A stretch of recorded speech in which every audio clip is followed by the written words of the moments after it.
मेरे प्रिय 140 करोड़ परिवारजन,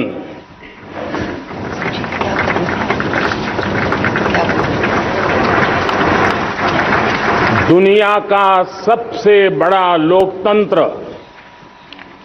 और अब बहुत लोगों का अभिप्राय है कि जनसंख्या की दृष्टि से भी हम विश्व में नंबर 1 पर है। इतना बड़ा विशाल देश, 140 करोड़ देश कि मेरे भाई बहन, मेरे परिवारजन आज आजादी का पर्व मना रहे हैं। मैं देश के कोटि कोटि जनों को, देश और दुनिया में भारत को प्यार करने वाले, भारत का सम्मान करने वाले, भारत का गौरव करने वाले कोटि कोटि जनों को आजादी के इस महान पवित्र पर्व की अनेक अनेक शुभकामनाएं देता हूं। मेरे प्यारे परिवारजन, पूज्य बापू के नेतृत्व में असहयोग का आंदोलन, सत्याग्रह की मूवमेंट और भगत सिंह, सुखदेव, राजगुरु जैसे अनगिनत वीरों का बलिदान, उस पीढ़ी में शायद ही कोई व्यक्ति होगा जिसने देश की आजादी में अपना योगदान न दिया हो। मैं आज देश की आजादी के जंग में जिन जिन ने योगदान दिया है, बलिदान दिए हैं, त्याग किया है, तपस्या की है, उन सबको आदरपूर्वक नमन करता हूं, उनका अभिनंदन करता हूं। आज 15 अगस्त महान क्रांतिकारी और अध्यात्म जीवन के ऋषितुल्य प्रणेता श्री अरबिंदो की 150वीं जयंती पूर्ण हो रही है। ये वर्ष स्वामी दयानंद सरस्वती के 150वीं जयंती का वर्ष है। ये वर्ष रानी दुर्गावती के 500वीं जन्मशती का बहुत ही पवित्र अवसर है, जो पूरा देश बड़े धामधूम से मनाने वाला है। ये वर्ष मीराबाई, भक्ति योग की सिरमौर मीराबाई के 525 वर्ष का भी ये पावन पर्व है।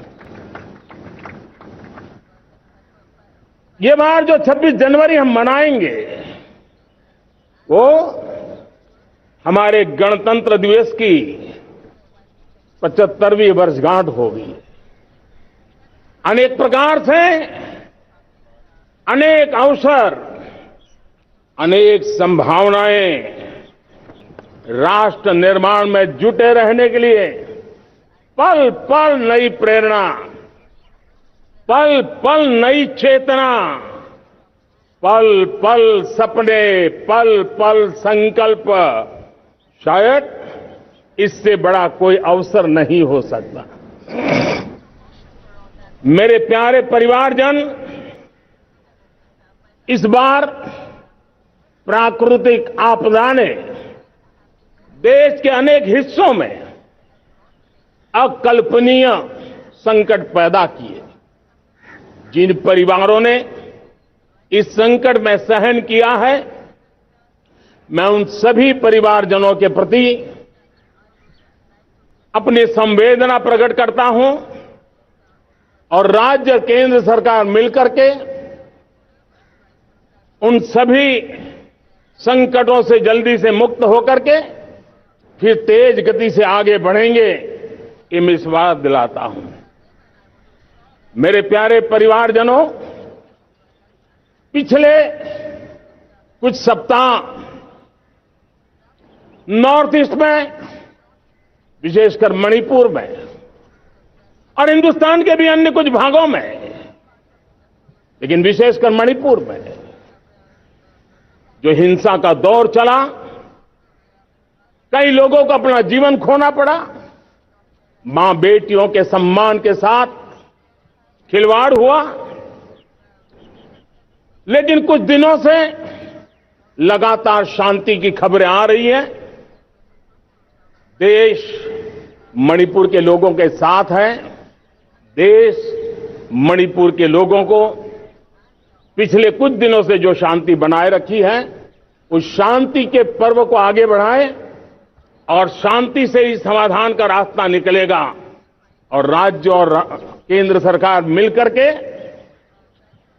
उन समस्याओं के समाधान के लिए भरपूर प्रयास कर रही है, करती रहेगी।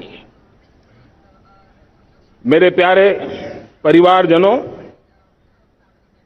जब हम इतिहास की तरफ नजर करते हैं तो इतिहास में कुछ पल ऐसे आते हैं जो अपनी अमिट छाप छोड़ करके जाते हैं और उसका प्रभाव सदियों तक रहता है। और कभी कभी शुरुआत में वो बहुत छोटा लगता है, छोटी सी घटना लगती है, लेकिन वो अनेक समस्याओं की जड़ बन जाती है। हमें याद है 1000-1200 साल पहले इस देश पर आक्रमण हुआ। एक छोटे से राज्य के छोटे से राजा का पराजय हुआ, लेकिन तब पता तक नहीं था कि एक घटना भारत को 1000 साल की गुलामी में फंसा देगी। और हम गुलामी में जकड़ते गए, जो आया लूटता गया, जो जिसका मन चाहा हम पे आके सवार हो गया। कैसा विपरीत काल रहा होगा वो 1000 साल का। मेरे प्यारे परिवारजनों, घटना छोटी क्यों ना हो, लेकिन 1000 साल तक प्रभाव छोड़ के रही है। लेकिन मैं आज इस बात का जिक्र इसलिए करना चाहता हूं कि भारत के वीरों ने इस कालखंड में कोई भूभाग ऐसा नहीं था, कोई समय ऐसा नहीं था जब उन्होंने देश की आजादी के लौ को गलता न रखा हो, बलिदान की परंपरा न बनाई हो। मां भारती बेड़ियों से मुक्त होने के लिए उठ खड़ी हुई थी, जंजीरों को झकझोर रही थी और देश की नारी शक्ति, देश की युवा शक्ति, देश के किसान, देश के गांव के लोग, मजदूर, कोई हिंदुस्तानी ऐसा नहीं था जो आजादी के सपने को लेकर के जीता न हो। आजादी को पाने के लिए मर मिटने के लिए तैयार होने वालों की एक बड़ी फौज तैयार हो गई थी। जेलों में जवानी खपाने वाले अनेक महापुरुष हमारे देश की आजादी को, इन गुलामी की बेड़ियों को तोड़ने के लिए लगे हुए थे। मेरे प्यारे परिवारजनों, जन चेतना का वो व्यापक रूप, त्याग और तपस्या का वो व्यापक रूप, जन जन के अंदर एक नए विश्वास जगाने वाला वो पल आखिरकार 1947 में देश आजाद हुआ। 1000 साल की गुलामी में संजोए हुए सपने देशवासी पूरे करते हुए देखे। साथियों, मैं 1000 साल पहले की बात इसलिए कह रहा हूं, मैं देख रहा हूं फिर एक बार देश के सामने एक मौका आया है। इस ऐसे कालखंड में हम जी रहे हैं, ऐसे कालखंड में हमने प्रवेश किया है और ये हमारा सौभाग्य है कि भारत के ऐसे अमृत काल में, ये अमृत काल का पहला वर्ष है, या तो हम जवानी में जी रहे हैं या हम मां भारती की गोद में जन्म ले चुके हैं।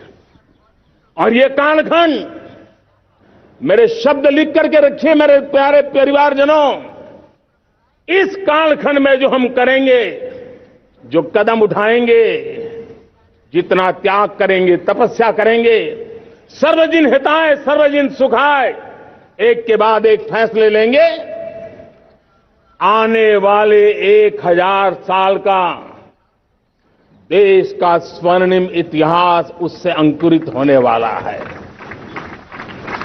इस कालखंड में होने वाली घटनाएं आगामी 1000 साल के लिए इसका प्रभाव पैदा करने वाली है। गुलामी की मानसिकता से बाहर निकला हुआ देश पंच प्राण को समर्पित होकर के एक नए आत्मविश्वास के साथ आज आगे बढ़ रहा है। नए संकल्पों को सिद्ध करने के लिए वो जी जान से जुड़ रहा है। मेरी भारत माता, जो कभी ऊर्जा का सामर्थ्य था लेकिन राख के ढेर में दबी पड़ी थी, वो भारत मां 140 करोड़ देशवासियों के पुरुषार्थ है, उनकी चेतना से, उनकी ऊर्जा से फिर एक बार जागृत हो चुकी है। मां भारती जागृत हो चुकी है और मैं साफ देख रहा हूं दोस्तों, यही कालखंड है। पिछले 9-10 साल हमने अनुभव किया है, विश्व भर में भारत की चेतना के प्रति, भारत के सामर्थ्य प्रति एक नया आकर्षण, नया विश्वास, नई आशा पैदा हुई है। और ये प्रकाश पुंज जो भारत से उठा है, वो विश्व को उसमें अपने लिए ज्योति नजर आ रही है। विश्व को एक नया विश्वास पैदा हो रहा है। हमारा सौभाग्य है, कुछ ऐसी चीजें हमारे पास हैं जो हमारे पूर्वजों ने हमें विरासत में दी है और वर्तमान कालखंड ने गढ़ी है। आज हमारे पास डेमोग्राफी है, आज हमारे पास डेमोक्रेसी है, आज हमारे पास डायवर्सिटी है। डेमोग्राफी, डेमोक्रेसी और डायवर्सिटी की ये त्रिवेणी भारत के हर सपने को साकार करने का सामर्थ्य रखती। आज पूरे विश्व में वहां देशों की उम्र ढल रही है, ढलाव पर है, तब भारत युवान की तरफ ऊर्जावान होकर के बढ़ रहा है।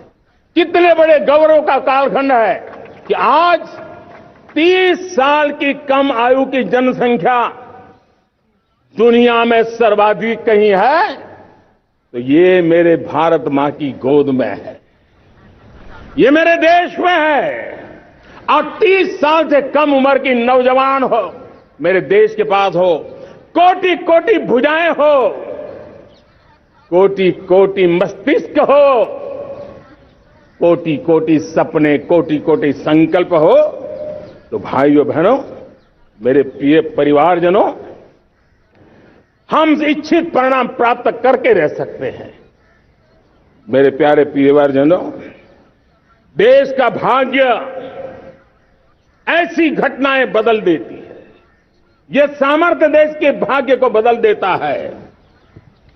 भारत 1000 साल की गुलामी और आने वाले 1000 साल के भव्य भारत के बीच में पड़ाव पर हम खड़े हैं, एक ऐसी संधि पर खड़े हैं और इसलिए अब हमें न रुकना है न दुविधा में जीना है। मेरे प्यारे प्रिय परिवारजनों, हमें खोई हुई उस विरासत का गर्व करते हुए, खोई हुई समृद्धि को प्राप्त करते हुए, हमें फिर एक बार, और ये बात मान के चले, हम जो भी करेंगे, हम जो भी कदम उठाएंगे, हम जो भी फैसला लेंगे, वो अगले 1000 साल तक अपनी दिशा निर्धारित करने वाला है, भारत के भाग्य को लिखने वाला है। मैं आज मेरे देश के नौजवानों को, मेरे देश की बेटे बेटियों को ये जरूर कहना चाहूंगा, जो सौभाग्य आज मेरे युवाओं को मिला है, ऐसा सौभाग्य शायद ही किसी के नसीब होता है जो आपके नसीब हुआ है। और इसलिए हमें ये गंवाना नहीं है। युवा शक्ति पर मेरा भरोसा है, युवा शक्ति में सामर्थ्य है, और हमारी नीतियां, हमारी रीतियां भी उस युवा सामर्थ्य को और बल देने के लिए है। आज मेरे युवाओं ने दुनिया में पहले 3 स्टार्टअप इकोसिस्टम में भारत को स्थान दिला दिया है। विश्व के युवाओं को अचंभा हो रहा है भारत के इस सामर्थ्य को लेकर के, भारत की इस ताकत को देख करके। आज दुनिया टेक्नोलॉजी ड्रिवन है और आने वाला युग टेक्नोलॉजी से प्रभावित रहने वाला है, और तब टेक्नोलॉजी में भारत की जो टैलेंट है उसकी एक नई भूमिका रहने वाली है। साथियों, मैं पिछले दिनों G20 समिट में बाली गया था, और बाली में दुनिया के समृद्ध देश, दुनिया के विकसित देश भी, उनके मुखिया मुझे भारत की डिजिटल इंडिया की सफलता के लिए बारीकियों से जानने के लिए इच्छुक थे। हर कोई इसका सवाल पूछता था, और जब मैं उनको कहता था कि भारत ने जो कमाल किया है ना, वो दिल्ली, मुंबई, चेन्नई तक सीमित नहीं है। भारत ने जो कमाल कर रहा है, मेरे टियर 2, टियर 3 सिटी के युवा भी आज मेरे देश का भाग्य गढ़ रहे हैं, छोटे छोटे स्थान के मेरे नौजवान। और मैं आज बड़े विश्वास से कहता हूं, देश का ये जो सामर्थ्य नया नजर आ रहा है, और इसलिए मैं कहता हूं, हमारे छोटे शहर आकार और आबादी में छोटे हो सकते हैं। ये हमारे छोटे छोटे शहर, हमारे कस्बे आकार और आबादी में छोटे हो सकते हैं, लेकिन आशा और आकांक्षा, प्रयास और प्रभाव वो किसी से कम नहीं है। वो सामर्थ्य उनके अंदर है। नए ऐप्स, नए सॉल्यूशन, टेक्नोलॉजी डिवाइस। अब खेलों की दुनिया देखिए, कौन बच्चे हैं? झुग्गी झोंपड़ी से निकले हुए बच्चे आज खेलों की दुनिया में पराक्रम दिखा रहे हैं। छोटे छोटे गांव के, छोटे छोटे कस्बे के नौजवान, हमारी बेटे बेटियां आज कमाल दिखा रही हैं। अब देखिए, मेरे देश की 100 जितनी स्कूल ऐसी हैं जहां के बच्चे सैटेलाइट बना करके सैटेलाइट छोड़ने की तैयारियां कर रही हैं। आज हजारों टिंकरिंग लैब नए वैज्ञानिकों का गर्भाधान कर रही है। आज हजारों टिंकरिंग लैब लाखों बच्चों को साइंस और टेक्नोलॉजी की राह पर आगे बढ़ने के लिए प्रेरणा दे रही है। मैं मेरे देश के नौजवानों को कहना चाहता हूं, अवसरों की कमी नहीं है। आप जितने अवसर चाहेंगे, ये देश आसमान से भी ज्यादा अवसर आपने देने का सामर्थ्य रखता है। मैं आज लाल किले की प्राचीर से मेरे देश की माताओं, बहनों, मेरे देश की बेटियों को हृदय से अभिनंदन करना चाहता हूं। देश आज जब पहुंचा है, अब विशेष शक्ति जुड़ रही है मेरी माताओं बहनों के सामर्थ्य की। आज देश प्रगति की राह पर चल पड़ा है, तो मैं मेरे किसान भाई बहनों का भी अभिनंदन करना चाहता हूं। ये आप ही का पुरुषार्थ है, ये आप ही का परिश्रम है कि देश आज कृषि क्षेत्र में आगे बढ़ रहा है।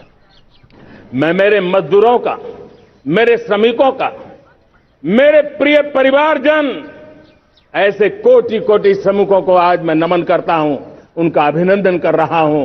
देश आज जो आधुनिकता की ओर बढ़ रहा है, विश्व की तुलना करने वाले सामर्थ्य के साथ नजर आ रहा है, उसके पीछे मेरे देश के मजदूरों का, मेरे देश के श्रमिकों का बहुत बड़ा योगदान है। आज समय कहता है कि लाल किले की प्राचीर से मैं उनका अभिनंदन करूं, उनका अभिवादन करूं, और ये मेरे परिवारजन 140 करोड़ देशवासी, मेरे इन श्रमिकों का, रेहड़ी पटरी वालों का, फूल सब्जी बेचने वालों का हम सम्मान करते हैं।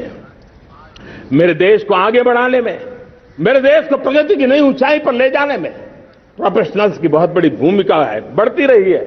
चाहे साइंटिस्ट हो, चाहे इंजीनियर्स हो, डॉक्टर्स हो, नर्सिस हो, शिक्षक हो, आचार्य हो, यूनिवर्सिटीज हो, गुरुकुल हो, हर कोई मां भारती का भविष्य उज्जवल बनाने के लिए अपनी पूरी ताकत से लगा हुआ है।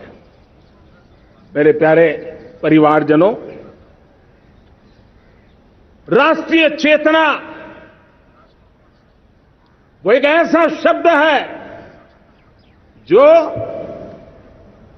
हमें चिंताओं से मुक्त कर रहा है, और आज वो राष्ट्रीय चेतना ये सिद्ध कर रही है कि भारत का सबसे बड़ा सामर्थ्य बना है भरोसा, भारत का सबसे बड़ा सामर्थ्य बना है विश्वास। जन जन में हमारा विश्वास, जन जन का सरकार पर विश्वास, जन जन का देश के उज्जवल भविष्य पर विश्वास, और विश्व का भी भारत के प्रति विश्वास।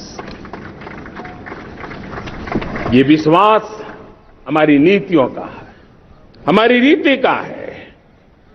भारत के उज्जवल भविष्य को जिस निर्धारित मजबूत कदमों से हम आगे बढ़ा रहे हैं, उसका है। भाइयों बहनों, मेरे प्यारे परिवारजनों, ये बात निश्चित है कि भारत का सामर्थ्य और भारत की संभावनाएं विश्वास की नई बुलंदियों को पार करने वाली है, और ये विश्वास की नई बुलंदियां नए सामर्थ्यों को लेकर के चलनी चाहिए रही है। आज देश में G20 समिट के मेहमान नवाजी का भारत को अवसर मिला है। अब पिछले एक साल से हिंदुस्तान के हर कोने में जिस प्रकार से G20 के अनेक ऐसे आयोजन हुए, अनेक कार्यक्रम हुए हैं, उसने देश के सामान्य मानवीय के सामर्थ्य को विश्व को परिचित करा दिया है, भारत की विविधता का परिचय कराया है, भारत की डायवर्सिटी को दुनिया अचंभे से देख रही है, और उसके कारण भारत के तरफ आकर्षण बढ़ा है। भारत को जानने की, समझने की इच्छा जगी है। उसी प्रकार से आप